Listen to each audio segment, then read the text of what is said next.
ఈరోజు ఇంత పెద్ద ఎత్తున ఇక్కడ నిరసన కార్యక్రమం చేయాల్సిన అవసరం ఏంటి? ఇప్పుడు కాంగ్రెస్ గవర్నమెంట్ వచ్చినప్పటి నుంచి ఇప్పటి నుంచి అని కాదు, గత స్టార్టింగ్ నుంచి అయినా సరే గాంధీ పీరియడ్లో కానీ నెహ్రూ పీరియడ్లో కానీ ఎవరున్నా కానీ హిందువుల పైననే దౌర్జన్యం జరుగుతుంది, హిందువుల పైననే దాడి జరుగుతుంది. ఇది ఎందుకు హిందువులకు హిందువులకి ఎందుకు వర్తిస్తుంది? ఏ ముస్లింలకి ఏ ఇబ్బంది లేదు. వీళ్ళే కాంగ్రెస్ ప్రభుత్వమే కావాలని హిందూ ముస్లిం గొడవలు సృష్టిస్తున్నారు. ఏ ముస్లిం కానీ అడగండి, వాళ్ళతోనే మన ప్రాబ్లం ఉందా? ఏం లేదు. మళ్ళీ అట్లాంటప్పుడు కాంగ్రెస్ లో ఉన్నది కూడా హిందువులే, మళ్ళీ వాళ్ళకి ఎందుకు ప్రాబ్లం? వాళ్ళు మందిరాలకు వెళ్తారు కదా, వాళ్ళు కూడా పూజలు చేస్తారు కదా. అట్లాంటప్పుడు గుడిలో ఉన్న పంతులు సిబ్బంది వాళ్ళందరికీ ఒకటే చెప్తా, ఇలాంటి మన హిందూ దేవాలయాల పైన హిందూ స్వామిల పైన వ్యతిరేకంగా మాట్లాడతారో వాళ్ళని బహిష్కరించేసాలా, గుడిలకు రానియొద్దు.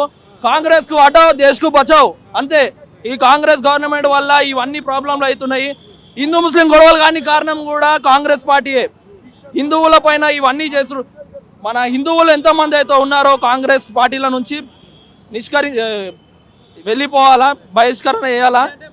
ఎవ్రీ ఇయర్ అందరు వేస్తూ ఉంటారు. సో ఎప్పుడు లేని ప్రాబ్లం ఇప్పుడు ఎందుకు వచ్చింది కావచ్చు? అంటే ఇప్పుడు వేరే మతాలు ఉన్న వాళ్ళు సేమ్ వాళ్ళు ఏదైతే మెన్షన్ చేసిన గడ్డాలు ఇదంతా పెంచుకొని ఉంటారు. కాంగ్రెస్ ప్రభుత్వంకి భయం ఏంటంటే ముస్లింలపై ఏమని అన్నామానికే ఓట్ బ్యాంక్ దెబ్బతింటుందని వాళ్ళ భయం. వాళ్ళు గడ్డాలు పెంచుకొని జుబ్బాలు వేసుకొని ఏమని వేసుకొని మనకు ప్రాబ్లం లేదు, వాళ్ళకు కూడా ప్రాబ్లం లేదు. కానీ కాంగ్రెస్ గవర్నమెంట్ వాళ్ళకు ఉన్నాయి ఓట్ బ్యాంక్ కోసము మన పైన దాడులు చేస్తారు. వాళ్ళకి ఏంటంటే వాళ్ళకి ఫేవర్లో ఉన్నట్టు మాట్లాడాలి కాబట్టి వాళ్ళు ఈ విధంగా చేస్తారు. ఇలాంటి రూల్స్ ఏవి పెట్టొద్దు. వాళ్ళు కూడా హిందువులే, వాళ్ళ ఏదో ఓట్ బ్యాంక్ కోసము వాళ్ళ దానికోసం ఆలోచించకుండా ధర్మాన్ని కాపాడడానికి చూడండి. మన ధర్మాన్ని ఇంకా పిల్లలకి తరాల వాళ్ళకు కూడా చెప్పేటట్టు ఉండాలి, కానీ ఇట్లా దీన్ని ఎగ్జిట్ చేసేటట్టు ఉండొద్దు.